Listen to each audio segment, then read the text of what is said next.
And it's lights out. Welcome to the Pitwall podcast, your stop for fantasy Formula One content. I'm your host, Jeanmark, and joining me this evening is my bro, Dominick, my father, Dr. David Kessler, Itsy Bitsy, and our great friend, Paola. And this is our Mexico Grand Prix race reaction edition.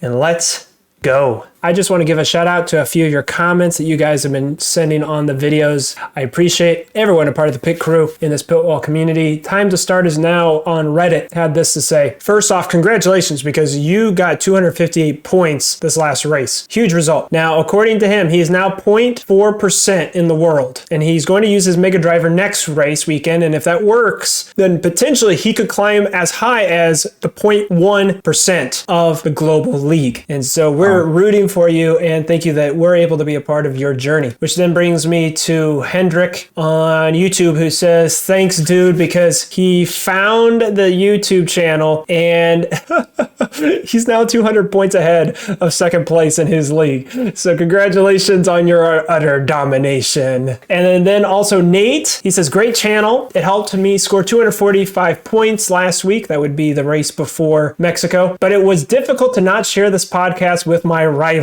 And so I'm glad, I'm glad you enjoyed it. The ultimate compliment would be if we could somehow get banned from certain people's leagues. Imagine if we got to the point where people said you're not allowed to watch that channel for help. Which now brings us to how our league is performing. I am always proud of you guys. We have 269 teams in our season-long league. And last race at the Mexico Grand Prix, we were second. Very good. Our average points was 222.26 points. Only 5 points behind F1 Fantasy Trackers Fueler Store League. So hats off to you guys. We're holding strong in third place over the course of the whole season. And speaking of championship standings, Mercedes is 1 point ahead of Red Bull. That's why it was so important that they pit Bottas twice to try to get that fastest lap so that they aren't even. Mercedes still is in the lead. Ferrari has leapfrogged McLaren and is continuing their dominance. Alpine and AlphaTauri are both tied at 106 points. Who do you think is going to get more points by the end of the season, Alpine or AlphaTauri? AlphaTauri. I think Gasly's showing he's being consistent and qualifying higher, and he's not losing it like he did the first of the year. I want to say Alpine just because of Alonso, but honestly, it really could go either way. Last race at the United States Grand Prix, Alonso, Ocon, Tsunoda, and Gasly. The only one that finished the race at the U.S. Grand Prix. Oh, it was Alonso, right? No, it was Tsunoda. Oh. All three other cars had retirement issues. So if your team is having a double DNF and then the other team has one of their guys DNF, then that's why we have so much inconsistency. Tsunoda, he DNF'd this race. So that doesn't help Gasly at all if Tsunoda isn't able to get in the points. But like you're saying, Alonso's pretty good, but usually if he's fighting for points, he's fighting for like 1 or 2 points at a time, whereas Gasly was able to get a good haul. So I think it's a really big toss-up between those two. It's looking more and more, though, that Ferrari is going to beat out McLaren. Ferrari's engine upgrades have made a huge world of a difference. This now goes over to our driver standings. Verstappen has pulled out farther ahead from Hamilton. Bottas is 20 points ahead of Perez. Norris, who used to be, it seems like a distant memory, he used to be in third place. And now Leclerc is just 12 points behind. Dad, you were surmising. Do you think Leclerc could catch Norris? At this point, Leclerc seems to be hitting his stride and Norris seems to be struggling. So I would not be surprised if by the end of the year, Leclerc is ahead of Norris. And I wouldn't be surprised if Perez is ahead of Bottas by the end of the year. 20 points over the course of 4 races. There's 19 points between Hamilton and Verstappen. So do you guys think that Perez is more likely to make up the 20 points or Hamilton the 19?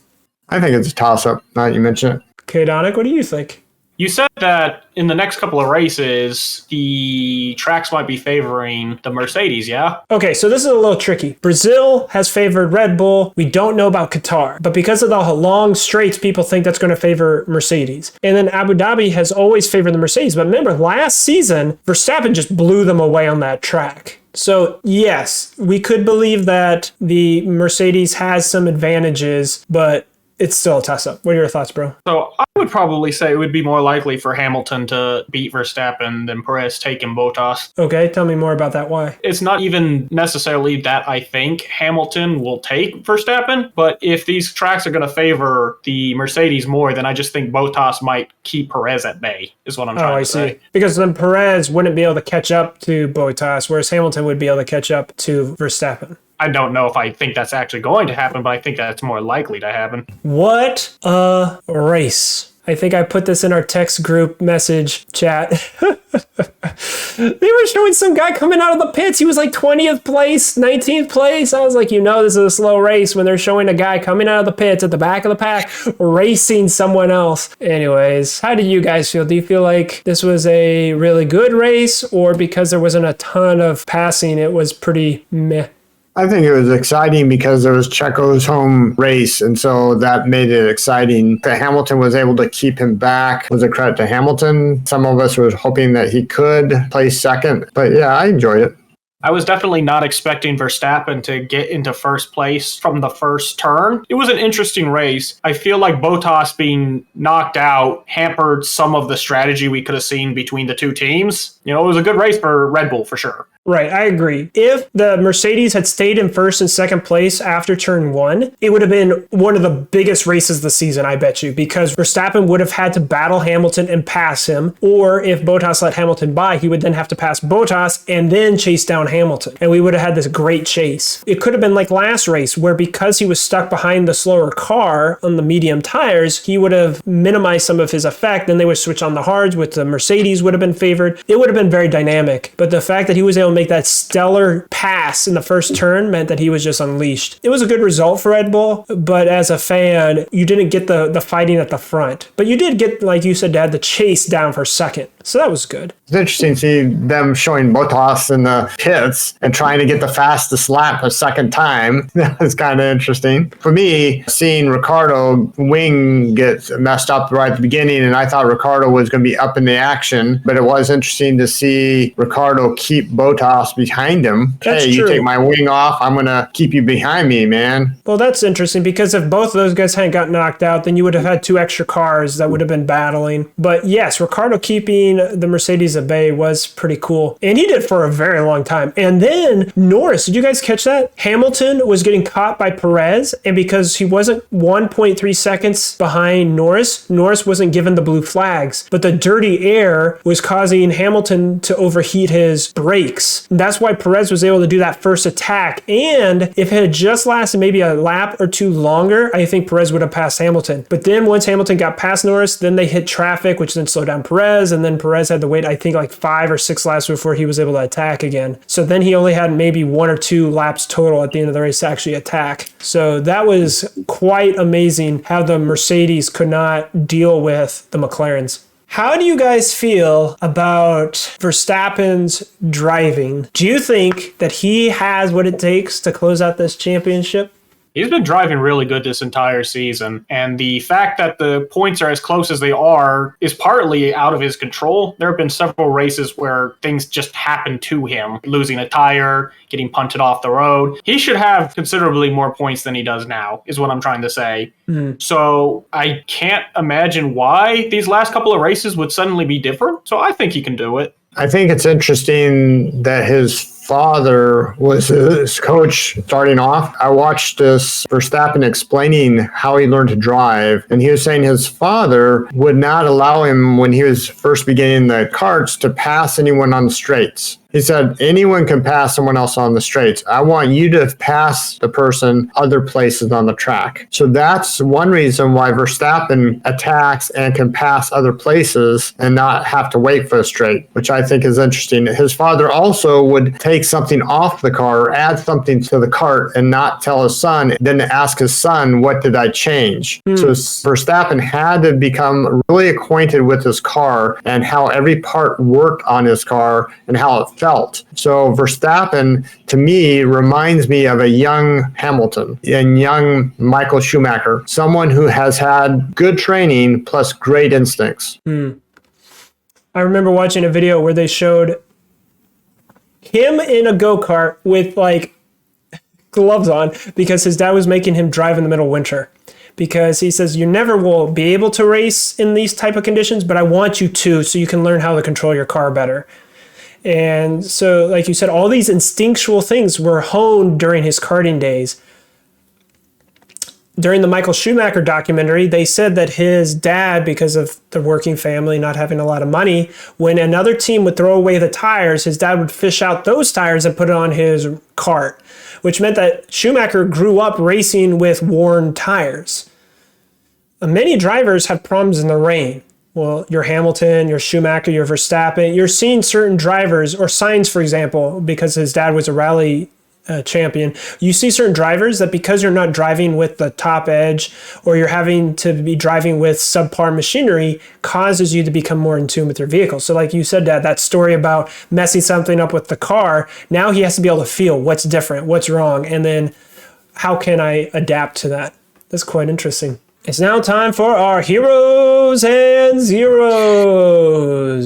Start off with you, Dominic. Who is your hero? I'm going to have to go with Gasly this week. For as good of a drive as he had, it's kind of surprising that they didn't even really show him at all. But sometimes that's just a sign of good things. You know, he started well, he ended well, and no issues on his part. Congrats to him, such a high placing. And Dad, your hero. I like the Ferrari team this time. They're staying ahead of McLaren. They worked as a team. Leclerc got ahead at the first part of the race. Sainz tried to say, hey, he's not as fast, let me by. Eventually, they let him by on newer tires, but he couldn't catch Gasly, and then he gave the position back. And so I thought that was a good teammate role. They let each other try to catch Gasly, and neither of them could, so they went back to their original positions. So I thought that was great. And then Paola, your hero? Hero for this week is Perez. Never thought I would say that, but I think it was an absolutely historic, memorable week for him, getting his third successive podium. And that's the first time that he's done that in his entire career, and just leading a lap on his own soil. And I mean, afterwards, he said it multiple times. It's a great honor, not just for him, but for his country. Props to him and congratulations. And can I say something in Spanish?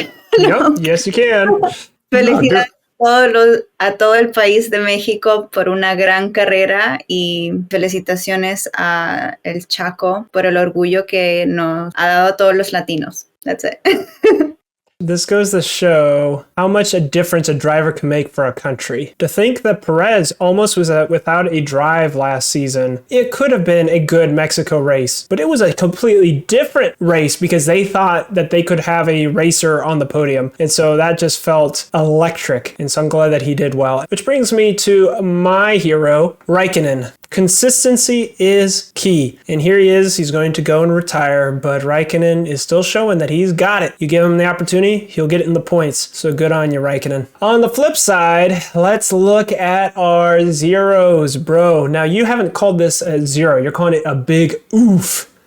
My big oof for the week has definitely got to be Bottas. This guy had so much pressure going in. You know, they said that, I don't remember how many years in a row it's been now, that the person who starts in pole doesn't even podium. He didn't care. He went in, he was going to do his thing, and wouldn't you know, the curse continues, and he wasn't even able to podium, getting slid around. And the worst part definitely has to be that he had to stay behind. He was trapped behind the one who spun him out for pretty much the entire race. And the one good thing he was able to do was at least steal away the fastest lap. Didn't give him anything, but felt so bad for him this week. Do you guys think that Bottas was trying to let Hamilton through? So why do you guys think that he broke so early then?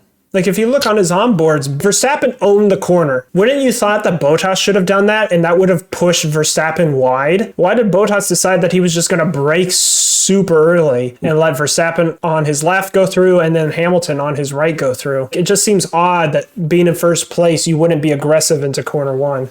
Maybe he got a slower start than the other two. No, he got a good start. He was side by side with Hamilton, and the only reason Verstappen got there is because Verstappen slipstreamed. Maybe he didn't want contact with Hamilton. Oh, because then if Hamilton had the brake and he locked up and Bottas is trying to own the corner, then he could have maybe made contact. And knocked both of them out. I think it's a team thing. I think Bottas was told by the team to let Hamilton through. Then I don't feel as bad about Verstappen then, because if they're saying let Hamilton through, then that's why he wasn't aggressively defending against Verstappen, because he was paying more attention to Hamilton, making sure he let Hamilton by. Yeah, because people were commenting afterward, Verstappen was on the left. Why didn't Bottas see that he was on the left? And he should have gotten over and blocked it. What the two of them, Mercedes could have done was go boop off to the left and just block off Verstappen. And for whatever reason, they didn't talk about that ahead of time. I guess we're getting ahead of myself and why I took so much time onto this, because that's my zero, is Mercedes. Mercedes stunned the entire world and got pole position. Mercedes had the opportunity to not only be on the front row, but to lock it out, block Verstappen, and then they just threw it all away in one corner because, like you're saying, and this is what I think happened, is that Bottas was trying to slow down to let Hamilton have control over the corner.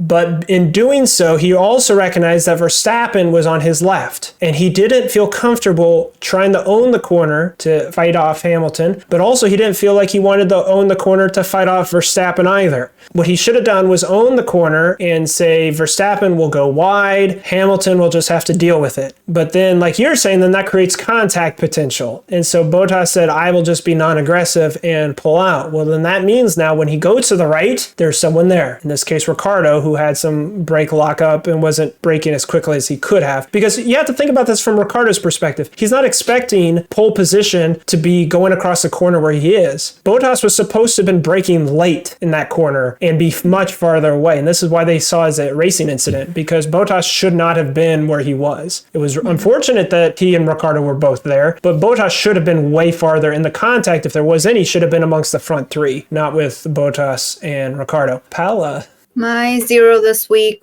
is Tsunoda. Again, I've been keeping an eye on him because he's a rookie and he showed really great pace on a track he's never been on before during practice and made it to Q3 despite having grid penalties. He was showing a lot of grit, and then he got hit by Ocon and just DNF. And so I think he must have been really disappointed with that, even though it wasn't entirely his fault again, but with that performance. And I just really want to see him finish a race and pull his weight and be up there with Gasly pulling a similar performance, and I've yet to see that. Okay, that is, who is your zero? So Ricciardo is my zero. After hearing about it, it was sad that he was in the place he was to be clipped by Bottas. But I had so much higher hopes of the McLarens and helping the McLarens. He seemed to have gotten used to the car. He seemed to have good pace. It's just sad for me to see him back in the back markers pretty much the race. I had so much hope that he'd be fighting up there with the Ferraris.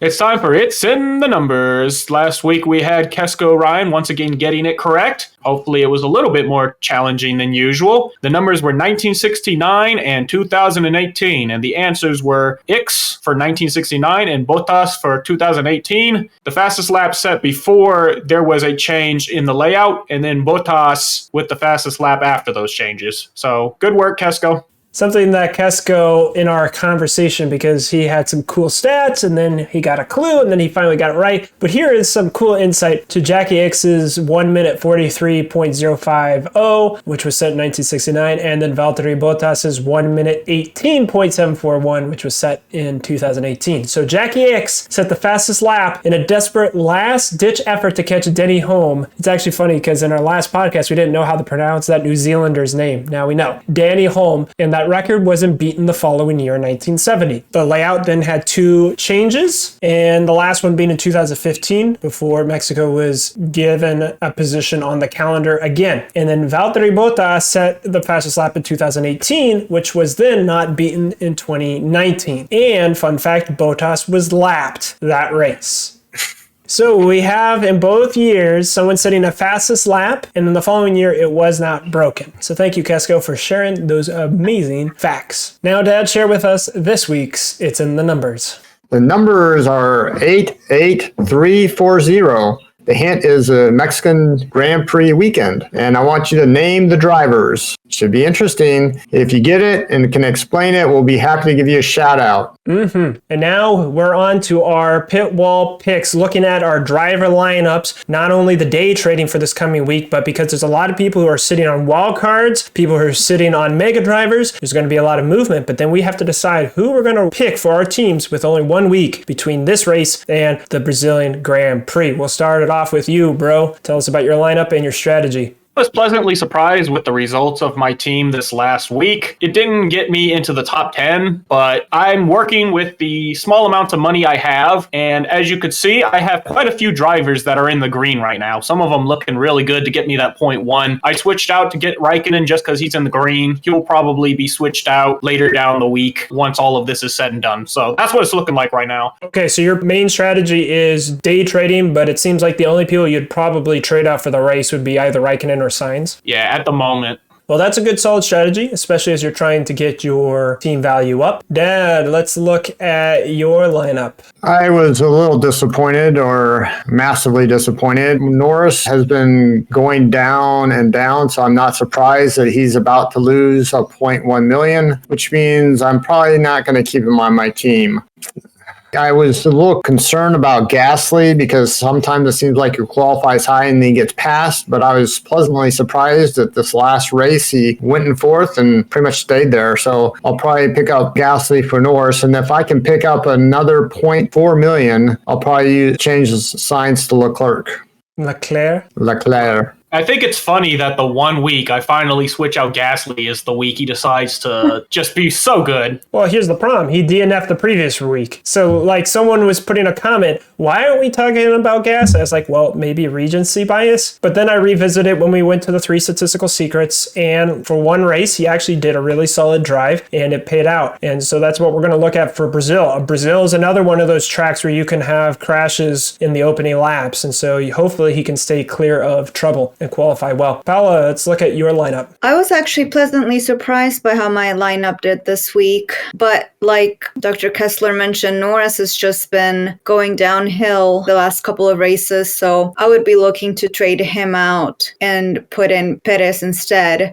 which would mean I would probably have to take out Gasly and put Tsunoda in, which I'm not thrilled about, but I don't know that there's any sort of day trading that I could do to make a better combination than that. So I would be looking to Turbo Perez and then Mega Drive Verstappen. So your strategy, if I'm hearing you correctly, is trying to keep a good lineup, but still be able to use Perez since it seems like he's on the upward trajectory. And you want to keep Leclerc? I think so. He's looking pretty solid. And that's where it's tricky because the way the Formula One fantasy is designed is you're either picking Leclerc or Perez. They're right around the same cost. And Gasly is cheaper than Norris, which means that anybody you switch out Norris for is probably going to be more expensive. So trying to balance that all out to make room for Perez is going to be key for you. This is hinting. And hold your horses. We are going to talk about the sprint race qualifying and why you should mega drive, but let's look at my lineup first. On the left, I've got a team that I try to make minimal changes with, and because it has a lower price point in value, it actually saved me this race and a couple races ago because I couldn't put in a more expensive driver. Gasly ended up being the guy, even though he was cheaper than Norris. The second team, I had Ricciardo. I'm going to be definitely switching him off. Here was my theory about putting him in instead of Leclerc, is looking over free practice 1, 2, and 3, Ricciardo actually seemed to be improving, which was surprising to me. Leclerc seemed to be very similar in his times, and that could be a sign that he'd consistent, but I thought maybe Ricciardo could outperform. And if Ricciardo had not had that contact with Bottas, he could have ended up in front of both Ferraris, and that would have paid out fine for me. But that is why your team's lock, and you have to deal with the consequences. Getting 0 points for Ricciardo really hurt for Team 2, but that is where having a solid, consistent team in Team 1 is why it's 200 points ahead.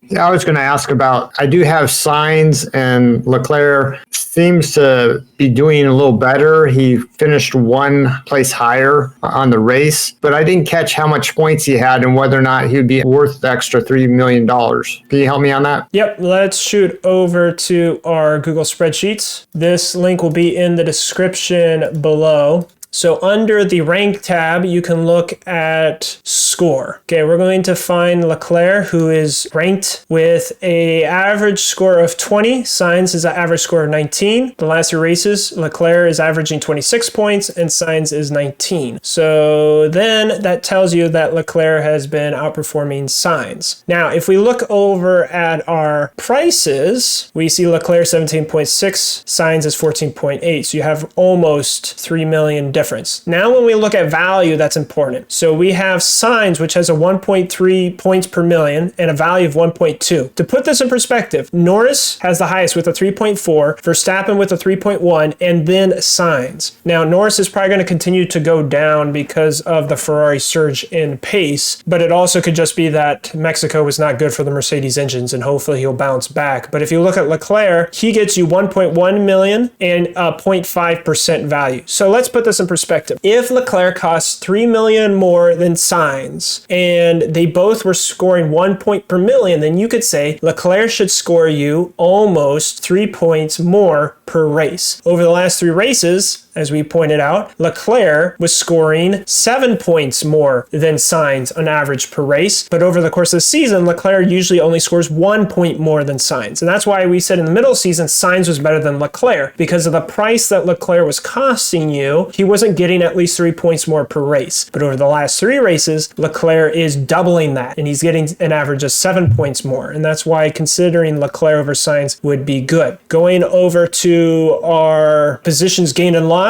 both Leclerc and Sainz average position is 7. That means they're averaging qualifying 7th or finishing 7th during the race. Leclerc averages 1 loss of position and Sainz averages 1 gain of position. And this is why it's very tricky to pick between Leclerc and Sainz because the two are qualifying right next to each other. Sainz is usually the one who's gaining positions rather than losing. Leclerc, though, gained 3 positions in the first lap at Mexico. So he got 6 bonus points right out the gate and was able to hold on to his position. And that's why Leclerc was so good. And the reason why Gasly has been on and off is because normally he's 8th, which is behind the 2 Ferraris and usually losing 3 places. But this race, he was able to qualify ahead of them and stay ahead. So does that answer some of your questions as it pertains to Sainz and Leclerc? Yes, it does. Thank you. Great. It is interesting how there's trends, even like in all sports. When someone gets on a roll, they usually can continue. So it's going to be interesting to see how long Leclerc can continue his role compared to Sainz. Exactly. See, the reason why Verstappen is better than Hamilton is because Hamilton has 660 points fantasy and Verstappen has 655. So over the course of the whole season, there's only 15 points that Hamilton scored more than Verstappen. But that doesn't justify the cost gap difference. Whereas if you're looking at Leclerc, who has 362, and Sainz has 347, it's almost the same gap, but the price is like the Verstappen versus Hamilton. But if you're looking over to our right-hand side, when we look at our teammate battle,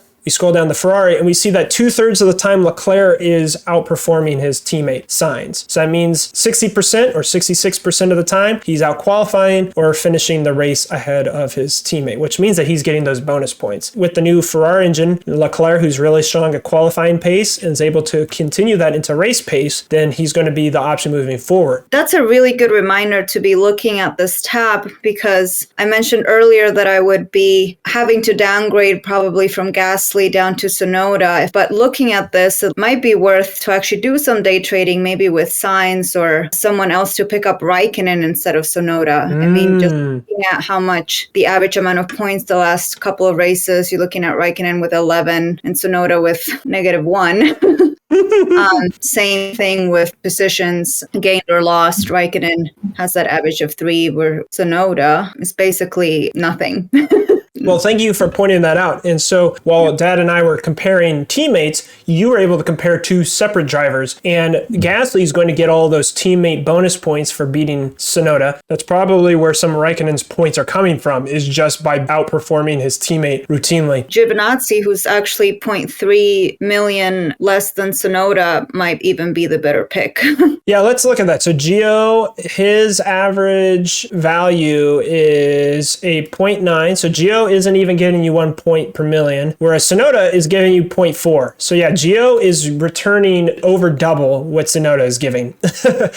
whereas Raikkonen, he's at 1 point per million. So Raikkonen, he's at 1 point per million. So yeah, those are some of the options. Going over here to the teammate battles, Gasly beats Tsunoda 86% of the time, and he beats him over 50% of the time in qualifying and in the race. Leclerc beats Sainz 66% of the time, but he only beats Sainz over 50% of the time in qualifying, and Sainz beats him over 50% of the time during the race. Raikkonen only beats Giovinazzi 36% of the time. That's where you have to look at, does it seem like Raikkonen is doing better in the most recent races so he can turn that around? Or like you said, maybe getting Giovinazzi. But let's look back over at Giovinazzi. Giovinazzi is scoring 10 points on average the last 3 races, whereas Raikkonen's 11. Whereas Raikkonen over the course of the season has scored 10, whereas Giovinazzi's 7. So it seems like Giovinazzi has been performing better as of late. It's really tricky though, because these guys are often not thought about. So who are you thinking now that we've kind of looked over some of those stats? I'm thinking I might want to do some day trading to see if I can get that 0.8 just to have the Raikkonen option. But if not, then I'll go with Verstappen, Leclerc, Perez, Russell, and Giovinazzi and just get Tsunoda out of there. Now we're going to look forward to the next race, the Brazilian Grand Prix. The reason why we want to highlight it is because there is a huge opportunity for you. This is the third and final of a sprint race qualifying format that's being tested out this season. And we see that based off of how a driver performs, if they get a race or quali streak, that could be a bonus. So you can get a maximum of 16 points during the sprint race qualifying on top of whatever else you would be getting during qualifying and during the race. That's why Mega Driver, which would multiply that, your 16 points, let's just round that down to 15, that's 45 plus points that you could use to catch up. We were talking about it before we went on the podcast. Why do you feel that it is such a double-edged sword? Yeah, exactly. Unpack that for us. Why do you think using the Mega Drive, this race is a double-edged sword? Because unless Verstappen takes Dominick's advice and stays clear of Hamilton, that seems to be a trend that on the sprint race, Verstappen does well. Hamilton feels like he has to catch up, and usually there's an incident. And Verstappen has been getting the worst end of the incidents recently. You know, if he does well and he can stay out of Hamilton's way, he'll be a great mega pick. If he doesn't, he'll get the 0 points or so, like I did last time. True. When he got punted. Because of the DNF at Italy, the Monza GP, both Verstappen and Hamilton crashed out, which broke their quali streak. So that means that their race streak, which is 10 points in addition, means that not only could you get the sprint race qualifying of plus 16 points if you were to get Verstappen or Hamilton, then you could get another 30 points, multiplying that 10 points by 3. You can see how you're making tons and tons of points off of this coming race. How many of you guys are wanting to use your Mega Drive for this coming race? I can't use it on my first team because I already did the Mega Drive, but I have 2 other teams that I'm going to use it on. Okay. What about you, Paola? I already put Lewis as my Mega Driver in a previous race, so I'm going to go with Verstappen for Brazil instead. Okay, so you're running 2 teams as well. So one got Hamilton, and then the one that is available you're going to use for Verstappen this coming race. Okay, bro, have you already used your Mega Drive? I'm a one race challenge kind of guy. That kind of headache, I say, miss me with that kind of headache. I don't worry about that stuff. So you're not going to Mega Drive at all this whole season? It don't matter to me. I'm not in any of the year-long leagues. If I was to do it for the one race challenge, it wouldn't count anyway, so. Okay. For the satisfaction of getting all the points. Yeah. That's a whole headache, though. Bro, it's not even that hard. You're just selecting Mega Drive on Verstappen. That's all you're doing. It's not even that hard. Yeah, but here's the thing. Even though it's so simple and it literally changes nothing for me, if I Mega Drive it and something happens, I'm going to still be like, let's just bypass all that noise, okay? And I'm good. I have never seen this level of loss aversion. You know, Paola, you just showed me that Hamilton has a chink in his armor. You were a diehard Hamilton fan, and now you're going to Mega Drive Verstappen? Boy, oh boy. I know. What can I say? Like, Lewis is really doing the work for me by talking about how much better Red Bull's pace is and how much he's going to struggle to follow behind. He's the one who's actually changed my mind on things. It's now for the One Race Challenge, the ORC, and we'll kick it off with the ORC Elite. This is supposed to be the best team that you could potentially have if you had a budget of 100 million or less. This last race, you would have scored 239 points with Verstappen, Turbo, and Perez, having Gasly, Raikkonen, Russell, and Red Bull as your constructor. A lot of people in our One Race Challenge was able to beat the ORC Elite, so congratulations to you. My Team 1 also did that, so it was really good to have a higher valued team to be able to afford higher drivers with their scoring. My Team 2 also would have beat the ORC Elite, but Ricardo got me 0 points. Oof. Which now brings me to our ORC Leaderboard. I want to give a shout out to everyone on the podium because, like I said, you beat the ORC Elite. Kyle P, 258 points. Ward V with 250 points, and then 3 tied with 249 points. Mika, Matthew, Flores. Of course, those in green get the Fat Stacks Award. That means you have the most valued team, even though you tied and may not end up on the podium. For those of you listening, how we calculate the podium is the top 3 positions, and if there's ties, tiebreaker goes to the team with the lowest value. So in this case, Mika would be on the 3rd step of the podium. Why I'm bringing up Matthew is because with his 3rd bronze finish, he is now topping our ORC leaderboard with 95 points, edging out Gia, who has 94.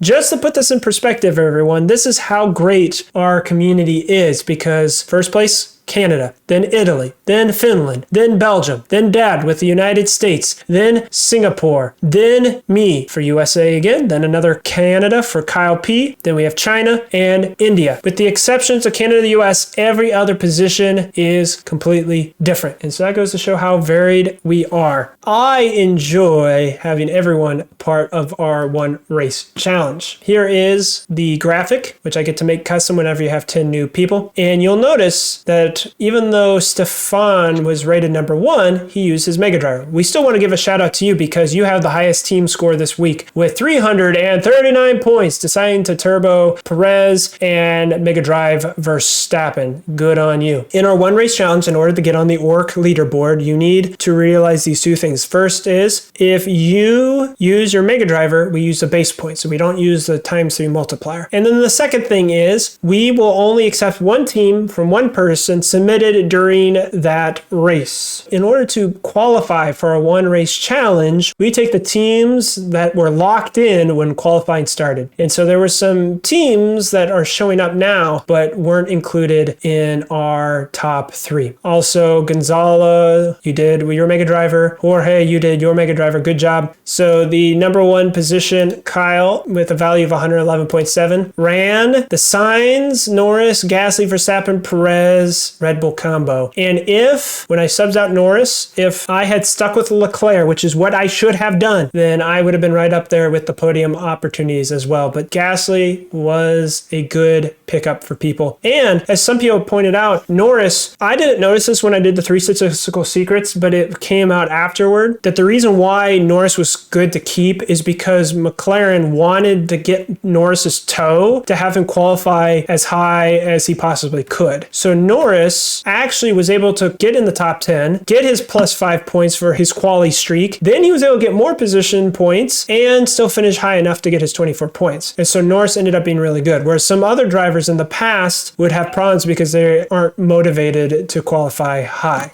But that was good on ya.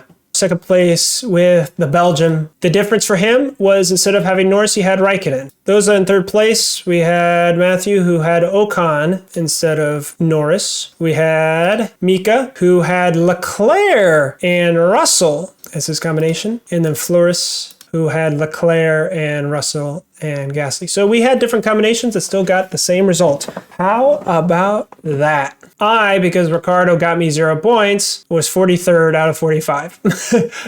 Oof, a big fat 0. Now time for our Mean Team Award. We have some honorable mentions, partly because we could not come to a consensus. First, we want to give a shout out to Peter H. Chiquita Banana Racing. You've had that pretty much the whole year, the name of your team, but it just seemed to fit this race. Then we have Duke. ¿De dónde está la biblioteca? And then we had Daniel, La cucaracha. La cucaracha. Keep on submitting your meme teams. We enjoy having a good laugh. Which now brings us to our one race challenge for Brazil. The code will be in the link in the description below. Once 10 people have entered, I can make the custom graphic. I always enjoy doing that, and thank you everyone who's been a part of our one race challenges. We only have 4 races left. It's amazing to see how things are going. It's now time for League DRD. The final race of the regular season came down, and you could have seen in our last podcast all the scenarios and what had to happen for people to get first place. Paola and me in the match of kings, Dad and Dominick in the match of lords, Dominick with a weird strategy, but Dad also trying to put his eggs in the court race so that he could at least guarantee 1 win. And what a difference that made, because if Dad had not won the court race, Paola, and I would have all been tied at 9 championship points apiece. Now, Dad, how do you feel? Okay, so if we were to look on the DRD race, actually, we might as well kick it over to the spreadsheet. Looking over on the DRD races tab, I got 572 points total over the course of the regular season, followed by Dominick with 515, followed by Dad with 498, and then Paola with 480. So Dad got first place with the 3rd highest points. How do you feel about that, Dad? What do you think made the difference, even though you didn't score the most points? I just got lucky in some ways with the matchups. Fortunately, some of the strategies I had came through, because sometimes they don't. And you guys were questioning my strategies when I picked this last race, but it seemed to work out for me this time. However, this is just a regular season. Now we have the playoffs. I wish everyone good luck, and it should be fun. Now, hold up, friend. You told me I had the second most amount of points this year? 515 points, yes. Yeah, you wouldn't know based on my my point output. This is what happens every year. I have massive tie scores, but somehow always the worst matchups when those things happen. And I couldn't even play spoiler. What a joke. Since we're talking about the spoiler, Bottas Mega Drive got you 33 points, but you still beat Dad in the King's race. Good job. Dad had said, why didn't Dominick put Alonso or Ocon to pair up Bottas and then Mega Drive Leclerc? But the problem is, if Dominick had put Alonso paired up with Bottas, he would have lost the King's race. If he had put in Ocon, he would have ended up tying. And so Dad still would have got points for the King's race because there was a tie in the King's race. And so Dominick did the best potential strategy. But then Dad, of course, got more points in the court race because that's where he put all his credits. As far as points go, it really does, I think, boil down in large part to how you use your credits. I never used my credits, for example, to Mega Drive anyone. So point-wise, I'm 4th overall, but I think that's because I chose to more often than not split my credits into turbos throughout. Oh, that is something I hadn't considered, right? Dominick and I are probably getting tons of points because when you do a Mega Drive, that is a higher multiplier. But I think, Paola, what you said, which is very wise, is how this system works in League DRD, is that if you don't get a championship point, you get a credit. So boiling it down to its common denominator, 1 credit should get you 1 point, and 1 credit equals a turbo. So instead of using 2 credits to try to get 1 point, which is a mega, or 3 credits, you get a wild card, which none of us did this season. You said, hey, let me just stick to the formula. 1 credit, 1 turbo, to try to get 1 point. And so your points were the lowest of everyone, but here you are tied with me on championship points, and that ended up being able to get you the advantage. And you almost could have gotten away with it this coming race if I hadn't lost, because we talked about that ad nauseum, right? Because I'd lost the court race last week, I actually had a credit that I could use to defend against you. And so your strategy almost paid off. So what you're saying is my sheer suckitude is actually why I have so many points. And so you actually would expect the inverse, right? Higher points means you probably place lower.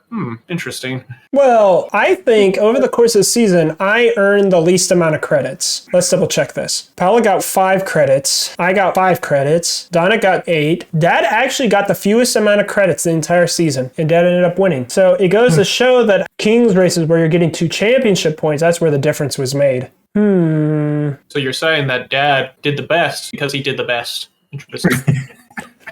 He did the best. Very insightful. Okay. He did the best because he did the... Okay.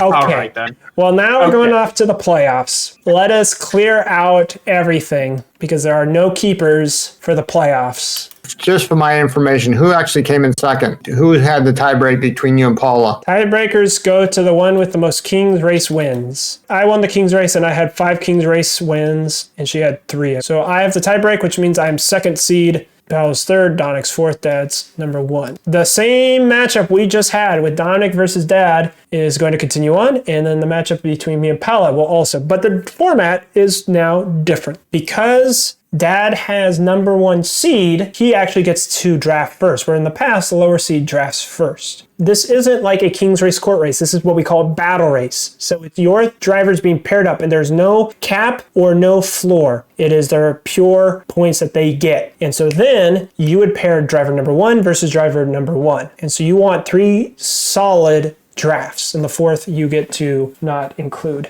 So Dad, who do you want to draft first? So you keep 3 out of 4 drivers? You're going to draft 4, and you're going to pick 3 for your lineup. Okay.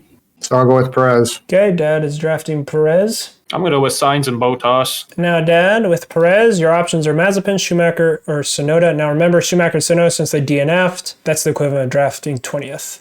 Their averages aren't very good, are they? So I'll go with Schumacher and Leclerc. There's a lot of question marks for everybody still on. Hold on. I'm feeling like Ricardo. You know, for you. Bottas was determined to end up being a wild card, but because he muffed it again, he's still an option. Yeah, it's true. Okay, I'm going with Ricardo Alonso. Okie, and then Dad. So Leclerc gives you Russell, Latifi, Mazepin, or Tsunoda. Well, it looks like I got to go with Russell. Okay, so now it's time for my and Paola's race. Man, looking at Dominick's strategy, though. So remember, you get the right to choose second if you want. I'm going to draft Bottas. We're going straight into it, okay. So Paola gets to draft twice. Then I will go with Perez and Schumacher. Now I get to draft twice, so I will pick... Latifi. I don't know. I'm feeling Mazepin. Said no one ever. It's going to be even tougher next week when you're playing me in the finals. I called it. I said it. That's a different attitude for the playoffs that we saw in the regular season. See, here's the thing. If we had more people playing and I actually didn't have a chance of making to the playoffs, then that would be a completely different game. But here's the thing. I could score 0 points all season and still get to the finals with just the right amount of luck. You've just been sussing us out this whole time. Sure, we'll go with Bill. Yeah, I'm clearly a mastermind over here. Very obviously. Okay, so she's dead set on Leclerc. Am I? No. But she might So actually I'm be going able to to go do. Russell and then Leclerc. Dun, dun, dun. So the difference between your team and my team so far, Jeanmark, is that you have Bottas and I have Perez. Yeah, I thought Bottas being lower was going to give me a better edge, but apparently didn't. Okay, so you drafted Schumacher, so you get Gasly down. It really goes down, do I want Ricardo or do I want Sainz? Well, Ricardo's average is 16. Sainz is 19. I would have to pick Latifi. It's either I opt to have like one slightly better, like have a Sainz or a Ricardo. Okay, I'm just gonna do it. I'm gonna go with Sainz and then Latifi. Latifi. Wow, that's amazing. Someone actually got Latifi. That's cool. That hurt to say, but yes. Yep. Oh, actually, okay. Sorry. I'll do Tsunoda. Instead of Latifi? That hurts. I was going to draft Tsunoda. Oh. Okay, so my last draft. Was Leclerc, wasn't it? Yeah, so I get Latifi or Mazepin. Latifi. Or Mazepin. Who do you feel? It has to be Latifi. Oof. So are these 3 head-to-heads? Yes, these are head-to-head. So whoever's in driver's slot 1 will fight off against slot 1. Oh, wow. So, yeah, that's interesting. I'm going to go with Ricardo as my first. Man, I have a lot of good drivers. Yeah, Dominick drafted really good. He drafted really good. And you also have Bottas and Sainz, too, huh? I'm going to pretend you didn't just insult Alonso like that. All right, I'll play Russell against him. Okay, Nad, who's your slot 2 driver? Perez. And Dominick, your slot 2 driver? Perez. I'm going to have to go with Bottas. Okay, and then Dominick, your slot 3 driver? Sainz. Dad? Leclerc. Comes down to who has a better drive between the Ferraris. Yep. Okay, Paola, for your match, who are you putting in slot 1? go with Sainz. Okay, so who do I think will face off against Sainz well? I will do Leclerc. That's looked like car so far. Yep. Yeah. And then I will put Bottas. And I will put Perez. That's And it. I'll put Sonoda. And then I will put Russell. Oh, I'm going to lose that one. The difference between ours and theirs is we have Russell against Ricardo. I think Russell has a better chance against Sonoda than Russell has against Ricardo. Okay, I'm ready. $10, come on. 3, 2, 1, reveal! I, Dominic, and Dad all thought the exact same thing. Turbo, the guy in the second slot, because you're going to need all the help you can get. Paola, tell me why you chose the alternate strategy. There's like a higher chance that Perez will do significantly better than Bottas relative to the chance of Sainz doing better than Leclerc. Like, that's way more unlikely in my book. I felt like Sainz really needed the help. That's a good point, because if Sonoda turboed, would he be able to beat Russell if he had another problem? And so I thought maybe you would turbo Sonoda to try to get that. If Sainz beats Leclerc, good, but if my Bottas can beat your Perez, great. And then it comes down to the performance of Russell and Sonoda.